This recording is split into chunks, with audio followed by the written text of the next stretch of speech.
You are British? The sister asks. I am not sure, Stella answers. You have been unconscious for 2 days, The sister explains, stepping back and fussing with the sheets as she slides Stella's feet from under the covers. Your feet had bits of shrapnel in them when you arrived. Someone with a cart left you outside the tent in the middle of the night. I should like to examine your feet. This is someone else's story, Stella thinks, not hers. What is your name? Stella. She pauses. Where am I? Marne. Marne is in France? Yes. The sister answers, pursing her mouth. My name is Sister Luke. I'm British, but almost everyone else at the camp is French.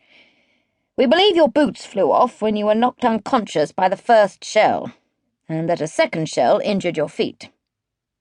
You had not a scratch on you otherwise, apart from some bruises from falling. Will I be able to walk? Stella asks. Sister Luke studies her. I think you are American. Am I? From your accent. But you were found in a British VAD uniform. Stella cannot explain this. You are a VAD?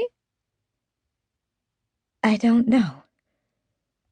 Stella can see that the sister is annoyed and has other, more pressing matters to attend to. But I know how to drive an ambulance, she blurts out. Is this true? If not, why does she think it is? You know this, and yet you do not know your posting. The sister asks, with barely concealed disbelief. Yes, the paradox is bewildering, but does not seem urgent. Beyond the canvas, Stella knows everything is urgent. The sister moves towards the opening in the compartment. Apart from your feet, I can find nothing wrong with you. You will have them examined and dressed on a regular basis. Then you will rest and eat and drink while we ascertain your identification. We will contact all the nearby hospital camps. You cannot have come very far. When your feet are better, you can work. Perhaps we will see if you can drive that ambulance after all. In the meantime, you are to remain here. What is your last name?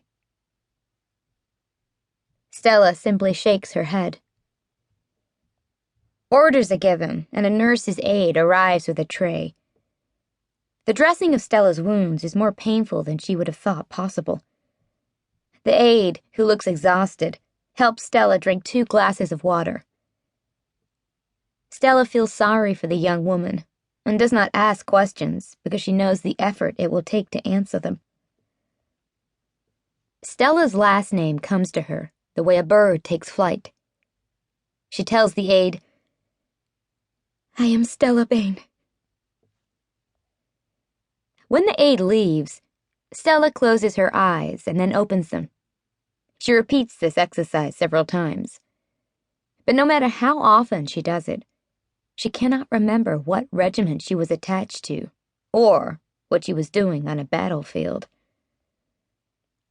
A month later, Stella has recovered from her wounds and serves as a nurse's aide in a French uniform.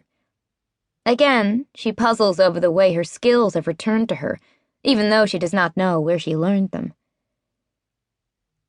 Stella is appalled by her surroundings. The soil thick with manure. Mud-laced wounds causing suppurating infections. Compound fractures imposing a death sentence. A swab of Lysol, along with gauze dipped in iodine, is all the medicine on offer. A gas gangrenous wound, not to be confused with the effect of poisoned gas, balloons up to grotesque proportions. Stella watches a doctor play an idle beat upon a man's flesh with his fingers. The sight is awful, the sound hollow. Almost all the men die. Sometimes the doctor